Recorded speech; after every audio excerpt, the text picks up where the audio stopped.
there. It's about your contribution. You were created to fill a unique role. That means you are needed, and it means you must do it. And so I am here to help you pull the answers out of you. What do you do best? That's your talent. What do you love to do most? That's your passion. What results matter most to you? That is mission. Where talent, passion, and mission intersect in the marketplace, that's your sweet spot as it relates to your contribution, your work. So I promise you, you do have the answers. And if you can't get them, I'll still tell you what you need to kind of get healthy. Hey, there's a reality here that a lot of people are dealing with, fear and doubt. And you have to get healthy many times before you can get clear. And so we hear that a lot with callers. Let's acknowledge that. And so let's walk through that. Even if you don't feel you've got the answers for me, let's dive into what's holding you back. And then we can get clear. 844-747-2577 is the number. 844-747-2577. I am here for you. I'm all about you. Some of you right now going, Ken, I want to call, but I'm nervous. Are you gonna be tough on me? No, I'll be direct with you, but I'm here for you.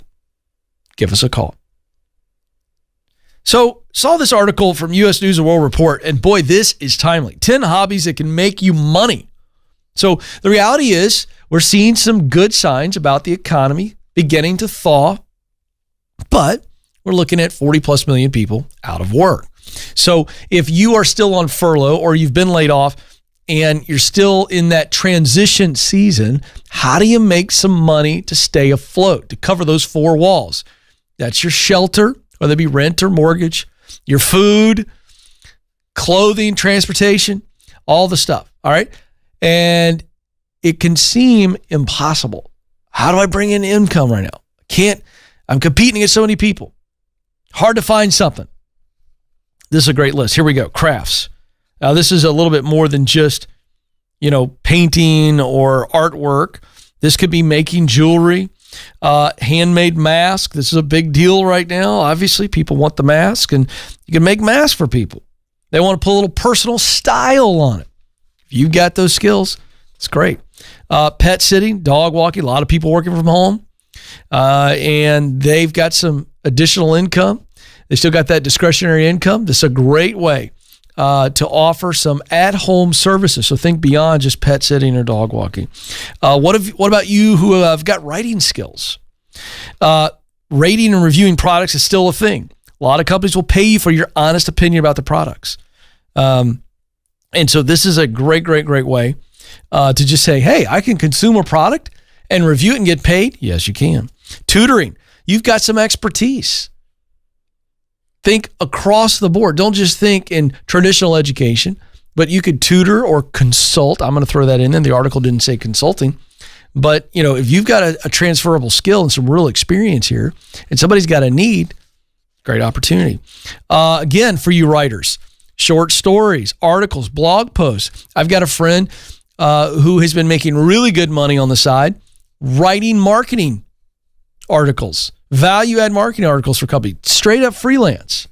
Social media management. You got good skills and a lot of experience in social media, small and large companies.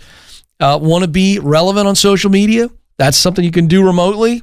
Great opportunity. Get some good contract work. Translation. Got the ability to speak another language. That's a great way to earn some extra cash. Virtual assistants. Virtual assistants were blowing up. This idea of, hey, I can have an executive assistant that lives 5-6 states away. That was a big deal pre-corona, still a big deal. What about the ability to sew, make clothes, any other skill set like that? You can put yourself out there on social media and get some work. And then catering. If cooking is your hobby, you love to cook, I'm telling you, you've got the time. Cooking for people and making food easy for them. There's nothing stopping you from creating your own catering business right now on social media. And you'll say, hey, I'll make this many pot pies, or I'll make these many cakes, or I'll make pies for you, or whatever. You know what I'd like to do, Joe? I think I'd like to do homemade pizzas. The problem is I don't have any time. That's great. They had a news story last night about a musician in Nashville that has been laid off. Yeah. And he makes dough by making bread. Everybody always said he had the best bread. Fantastic. He's It's making a tons of great cash. example. Yeah. Fantastic example. A guy knows how to make bread. People like the homemade bread. Doesn't have all the stuff in it that's, you're health conscious. It's a great thing. Really good thing. I'd like to get some dough from him and make some pizzas. Maybe we could collaborate. But you get the point. You have something that you can offer. Look to how you can make some money in this downtime. 844-747-2577, 844-747-2577. That is the number to jump in. Come on, I'm here to help you. Joy starts us off in Atlanta, Georgia. Joy, you're on the Ken Coleman Show. Good afternoon, Coach Ken. Yeah, hey, I like that. I just need a whistle. I need a whistle. Joe would not like that, but I think it would be fun. What's going on? Well, I have a question for you on if I'm thinking clearly. Okay. So I have worked as a research analyst for 3 years now. I was under an excellent director who saw a lot in me and wanted to expand on it. She left last summer and we hired on someone new part-time. Mm-hmm. Unfortunately, this person doesn't understand our department and really what we do. Since the pandemic, though, she has either waived my responsibilities or taken them upon herself to do without really giving me a say-so. And she says, since we are in unprecedented times, we need a director's oversight on this. Do you believe that she is trying to get rid of me so she can go full-time for the next fiscal year? I don't know is the true answer. I don't know, but I can see where you're starting to have that thought. And now that thought's probably creating some nasty emotions for you as well, right? Yeah. Yeah. There's really no way to know, but I think your logic plays out. She's part-time, and so she takes some responsibilities from you and shows how valuable she is.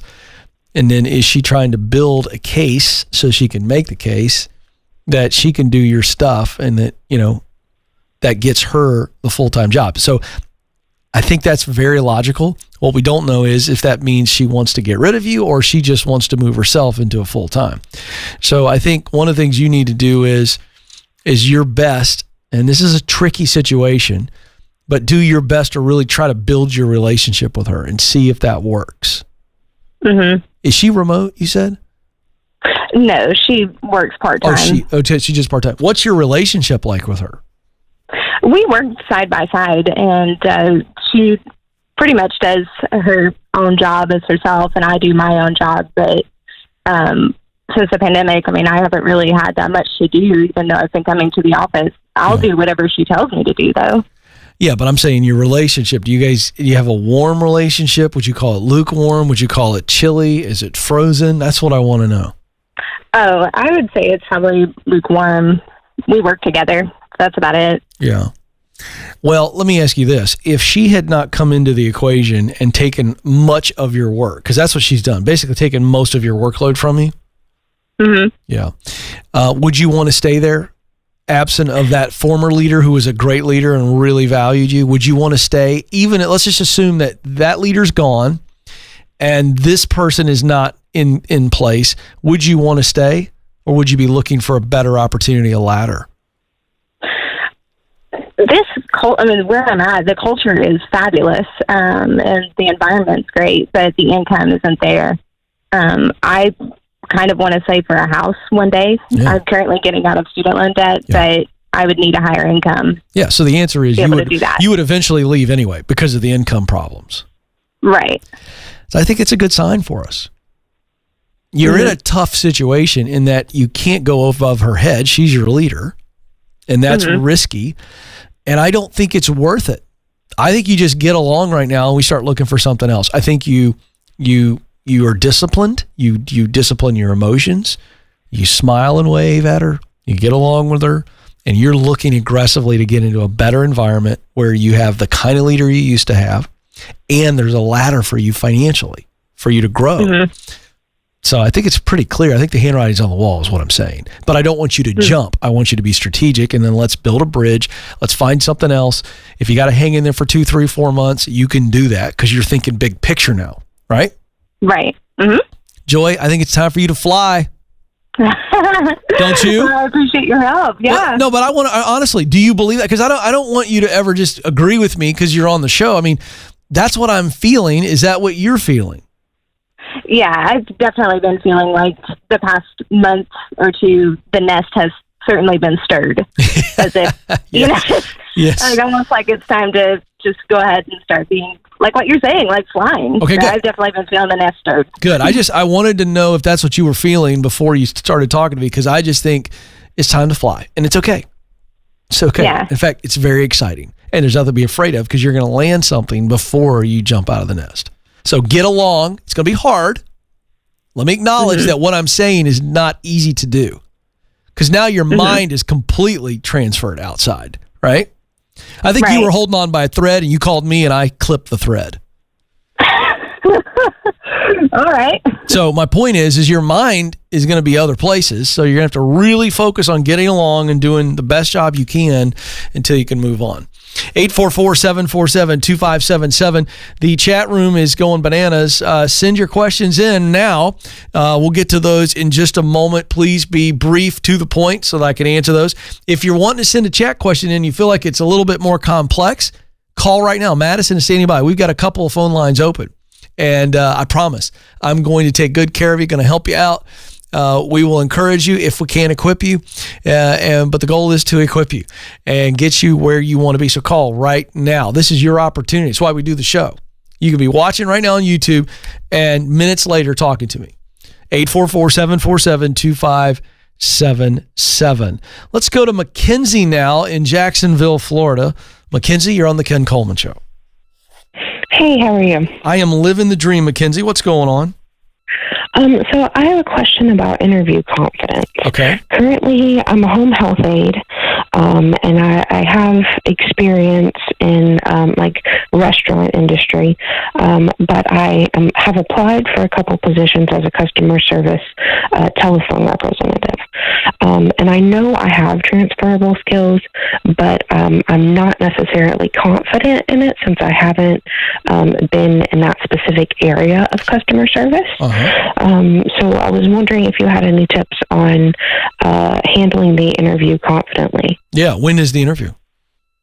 Well, I have one of those video answer interviews, the kind where you don't actually talk to the people directly. Yeah. I have one of those, and then I have two other applications that are still in recruiter review.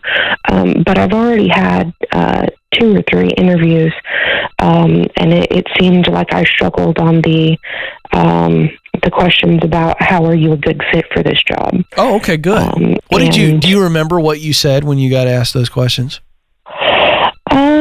Well, my answer is normally, well, I'm a good listener and I'm a good problem solver. But as for relevant experience, I feel like I don't really have much. Okay, hold on. And I feel like it's mainly confidence, but I think it's 100% confidence. And Mackenzie, this is going to be fun. Okay, so let me make sure I understand something. This is a telephone customer service job. So you'll be working for a company and you would be dealing with customer problems over the phone. Yes. Okay, great. So couple questions. If you were trained, and you're going to be trained, in how to deal with all these things, are you confident in your abilities to be a good student and truly learn the training and really understand how you would walk people through serving them? How confident are you in your ability to be diligent and learn the process? Very. Oh, good. So let's call that a 10. Very nice. Second question. As a home health aide and as a person with a lot of experience in the restaurant industry, how confident are you that your experience in taking care of people, whether it be food or their health needs, how confident are you that that experience will make you a super customer service rep over the phone? So I feel like since I have more in-person experience than over the telephone experience, I'm not too confident in that. Okay, I want to dive into that. What is the difference between, what were you in the restaurant? What specific positions did you hold in the restaurant industry? So I was a cashier and also helped plate and take things out to the table and stuff. Okay, right. But you're very familiar with waiters and you've been to many restaurants where someone has served you. Okay. Mm-hmm. My point is, when somebody calls up and then they've got a challenge, just like they had a challenge in the restaurant, what did you do? What did you do when you were presented with customer challenges in the restaurant industry? What did you do? I listened to their problem and made sure that I understood them well and could help alleviate whatever issue they were having. Okay, great. So what's the difference between a person sharing those things with you in person and over the phone? What's the difference? There's not much. Okay. Get my point? Yeah. There's no difference. There's no difference. The one thing that you have in person that you won't have on the phone is their facial expressions. But you're going to hear their emotions as they talk. Do you feel like you can discern whether a person is worried, angry? Yeah. Yeah. Okay, then. So there's no disadvantage there. Same thing with home health aid. You taking care of that patient at home, there's nothing fundamentally different than you taking care of a person over the phone. They both have needs. They both have emotions attached to those needs, don't they? Mm-hmm. Are you good at understanding the emotions attached to the need? Yes. Listen to the confidence you just said that. You said, yes. Did you hear that, Mackenzie? Yeah. Did you feel it? Yeah. Yeah. I think you're smiling right now on the other end of the phone, aren't you? Yeah. How big of a smile is it, just for those listening? Pretty frickin'. Pretty freaking big. I love it. Now, wait a second, Mackenzie. How did I know that you were smiling on the other end of the phone? Because you can hear it. And now our phone call is done, Mackenzie, because you, my friend, have all the confidence you need. You know you can do this. So the next time you do the interview, I want you to speak with the confidence that you would if you were interviewing for a position in home health aid. I want you to speak with the confidence that you would speak with if you were interviewing for a position in a restaurant. You know why? Because Mackenzie, you got this. You're great at taking care of people, aren't you? Yeah. There we go. And that is all Mackenzie needs to hear. Now, quick little nugget here for all of you out there that are just like Mackenzie, and I've been there. Oh my gosh, Mackenzie, I could tell you story after story after story of me getting myself into some small broadcasting situations, and I thought I was going to throw up before we went live. Do you know why I almost threw up? Because I had never done the broadcasting things. Joe, I'll just tell you this. I want everybody to hear this. I know what Mackenzie's feeling.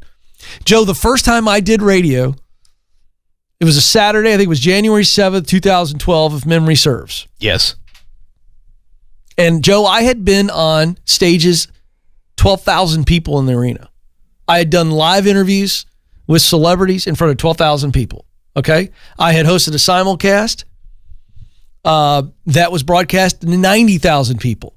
So I was not a true newcomer to performing. But let me tell you folks what I had never done before. I had never hosted a live radio show. And I was freaking out. So nervous, I could barely think straight. And I'll never forget looking across at Joe when the music started and I was about ready to host the very first show, the Ken Coleman Show. My heart was going, he was freaking out and I was going, what am I doing right now? Please, God, let me pass out so that I have a viable excuse for why I can't do this show. Now, it wasn't that bad. You were good for your first time. Well, Joe, you're being kind, but you're not catching it. I was a nervous wreck. But that was all on the inside. On the outside, you were cool as a cucumber. I'm saying I understand Mackenzie and everybody else out there. I'm with you. Who's doing a job interview and you're in this weird situation where you've got to answer questions from a computer. So they're not even a person on the other end looking at them. It's just, Mackenzie, tell us why you are a good fit for this job. And she's talking to a camera. And I get it. Here's my point. You've got to walk through what we just did there and kind of just see that I do have what it takes. And here's the deal. Joe's being very kind. My first radio show was, in my mind, abysmal. However, I didn't choke, I didn't faint, and I got through it. And the only way I got through it was I realized that I had been live on a stage before. And while radio is very different, I had all these monitors in front of me and clocks and Joe looking at me, and this guy's a veteran and he's been doing radio for 25 years and all the stuff that looking at me, I realized that, look, I've done this before. I know I can get through this, even though I feel like I'm going to throw up on the microphone. Okay? This is real. I get it, folks. I get it. And here's the deal. The steps I've taught on the show, they come from my own experience. So real quick on this, and we'll get to the chat room. It's really important that you get this. When you're overcome with fear and doubt, you got to know that fear and doubt are a liar. There's 3 steps. Number 1, you got to say or write out what your fear is. And I remember looking at Joe going, Joe, I'm scared out of my mind. And Joe's like, you got this. We trained. We walked through it. I'm going to get you through it. You're going to be fine. So I told Joe that I was afraid I was going to melt down and ruin radio forever. And so that's the lie. So Joe helped me deconstruct it. You're going to be fine. You're going to get through it. We trained. I'm going to get you through it. So that's deconstructing it. It's going to be okay. And then I was able to focus on, Joe says I'm going to be able to get through it. So my focus went from fear of melting down to I'm going to get through it. And that's enough sometimes. That's enough. 844-747-2577 coming up. I'm going to talk to you about what you need to tear down and what you need to build up to reach the dream job. But first to the chat room, the G Journeyman, I guess. Ken, I'm using your resume template and I've listed my previous work success with company metrics. And would they want more?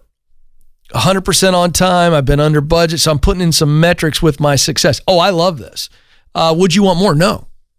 Because one of the things I talk about in our resume guide and on the template is you want to put in relevant experience when you say what I've done. And that's one of the headings. So you want to put in relevant experience, but not just a job title. Because job titles don't mean a whole lot. What I want you to do is, it's okay to put the job title that you had, but I really want you to put in these were my responsibilities that I was measured on, so that they can see, oh, okay, got that. And in this situation, I love that you want to put in some metrics that you were responsible for and that you delivered on. I think that's fantastic. Heather Diane Krebs, she says, Ken, your advice and encouragement has inspired and helped me to double my salary over the last 3 years. Wow. I don't think I've helped you do anything. I'll say advice and encouragement, sure, but you're the reason that you've made a huge salary increase, doubling your salary. Whoa. Ganesh types in, how do I quit a toxic job when I don't have a plan for where I want to go? How do I quit a toxic job when I don't have a plan? You don't. You don't, because I want you to have a plan. It could be a short-term plan. Short-term plan's fine. Doesn't have to be a long-term plan to get you out of toxicity. But I don't want you to jump from a toxic environment into the abyss and the unknown, and then you put yourself in financial harm. The only asterisk to this answer is that if you have, Ganesh, enough money to step out into nothing, meaning no job you're stepping into, you're just leaving the toxic environment, and you've got enough money to make it for 3 to 6 months, then I'm fine with it. Outside of that, hang in there. Hang in there. Don't jump until you have something to jump into. 844-747-2577 is the number, 844-747-2577. I was talking with a friend this morning whose wife is really struggling with confidence. Really struggling.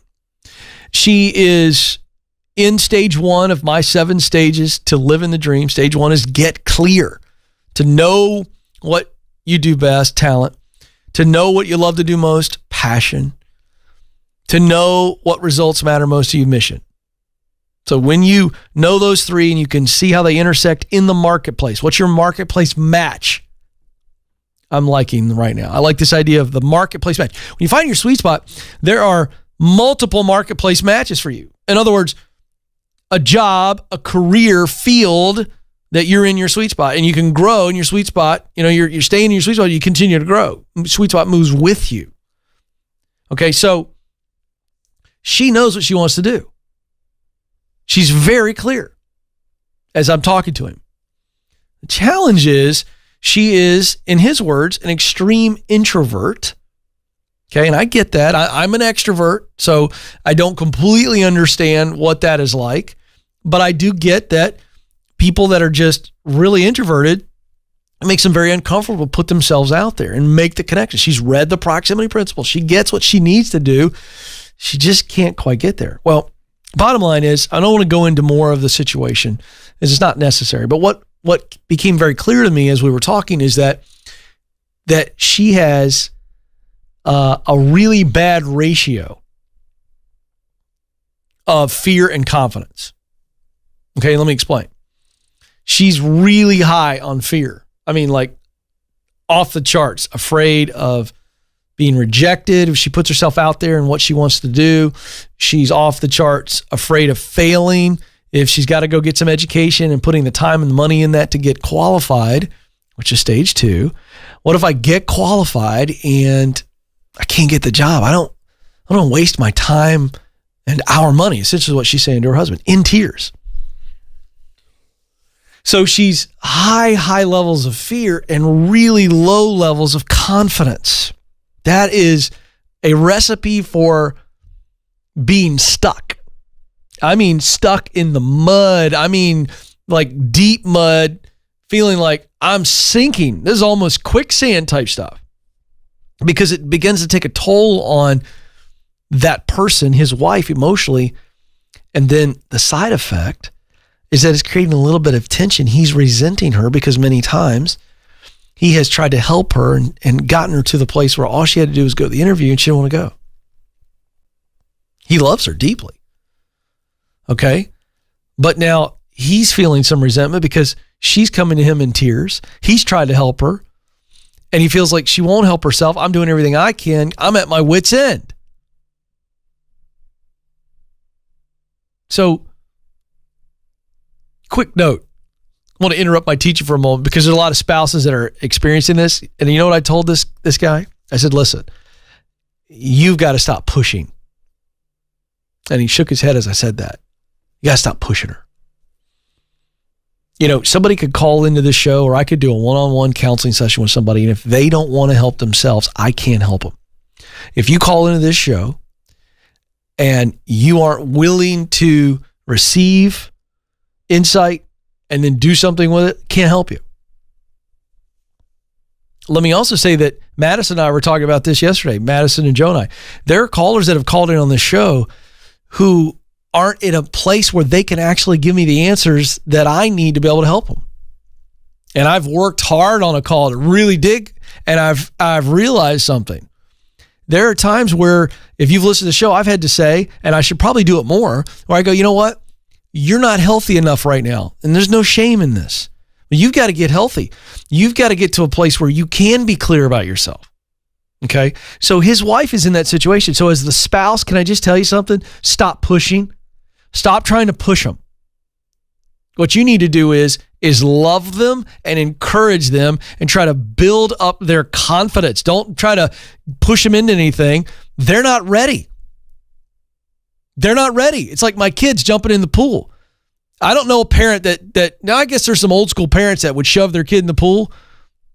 Go, I think it's abuse. I'll tell you that. I'm kidding. But I think it's borderline that. I waited until my kids, Joe, were willing to jump into the pool. But listen, I could sit there. How many parents have done this before? Hey, come on. I promise, sweetheart. I'm going to catch you. Daddy's right here. Look how close I am to the wall. You're going to jump right here. Your chin won't even go in the water. Come on, parents. You know what I'm talking about. And your kid just stays there. Am I right, Amanda? They're just looking at you like, I don't know who you are. You're supposed to be my mom and dad, and you are pushing me into a place of danger. They're looking at you like, who are you? Am I right? Only when the child gets to the point of they believe that they're going to be safe do they jump. And you can't force the kid to jump. The kid will jump when the kid believes that they're going to be safe. That's the reality. So, back to the main point.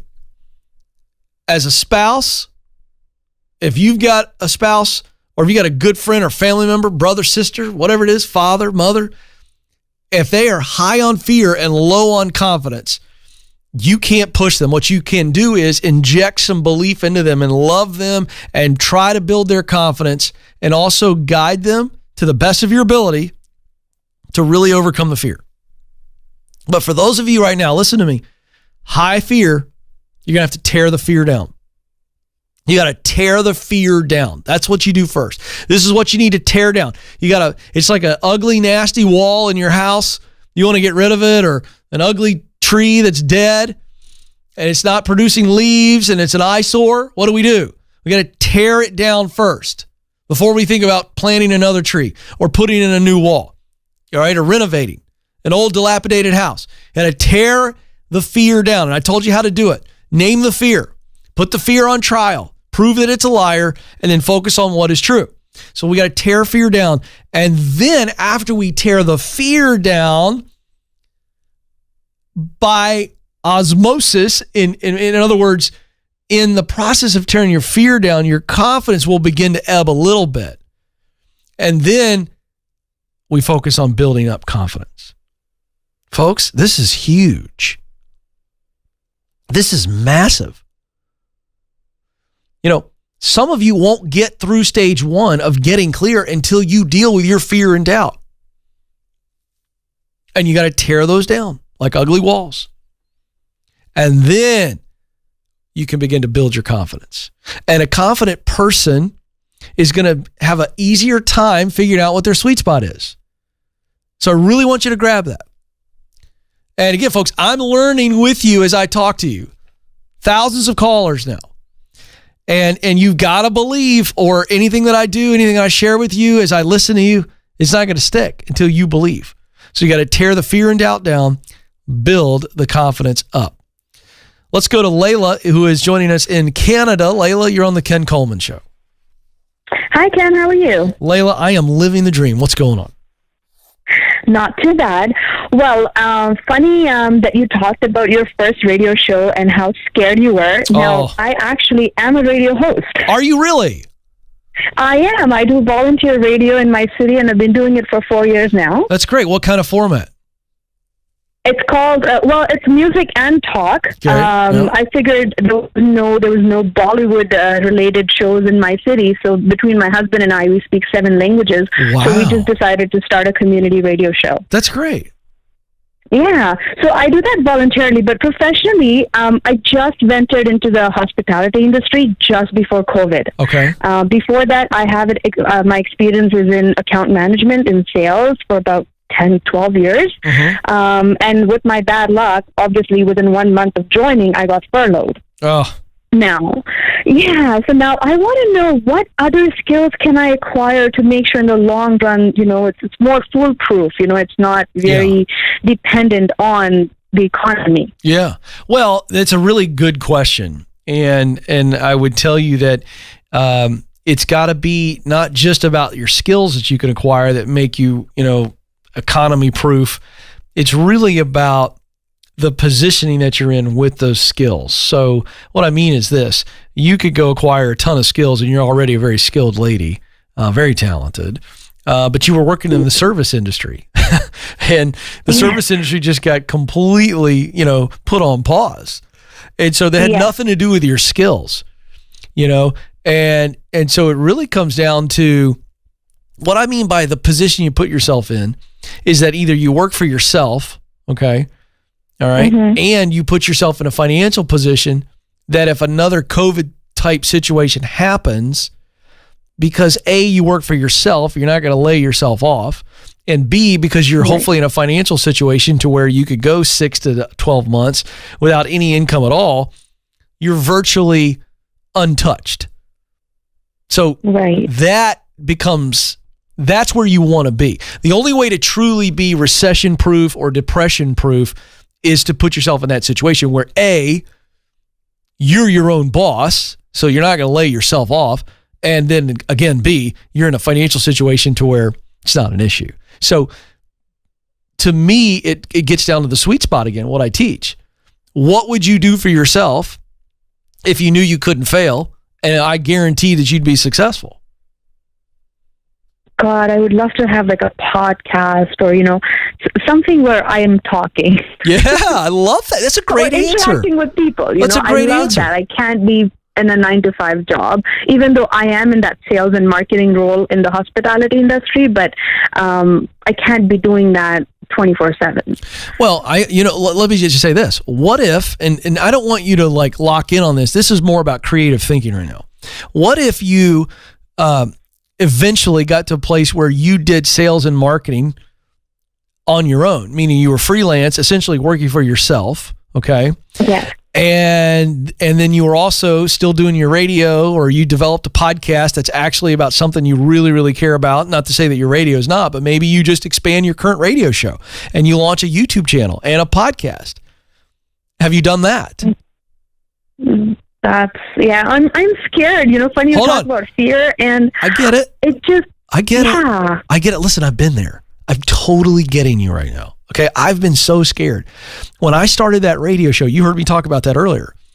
It was about 3-4 weeks in where I said to Joe, would you be willing to take the recording of the radio show and download it for me? And I'm going to launch it as a podcast. And I was terrified to put it on iTunes. Would anybody listen to it? And you're already doing a radio show with your husband, correct?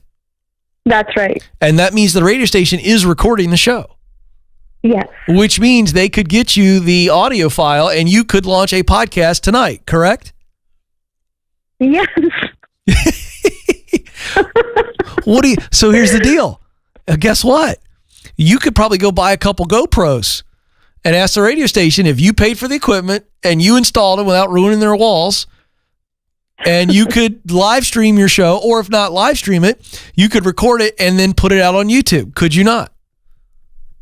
I could, yes. We moved to a more a talk show format because of the music and SoCan licensing and all of that fun stuff. YouTube has been tricky, but I see where you're going with it. Okay, all right, but here's the deal. So I get that. So let me pivot.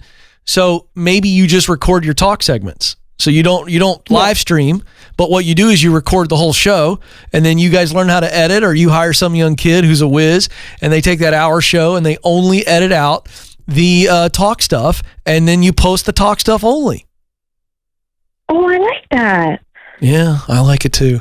And here's the deal. You're great at what you do. Thank you. Well, that's very nice and unnecessary. Here's what I want to make sure you know, though. You're not really scared to do your current radio show, are you?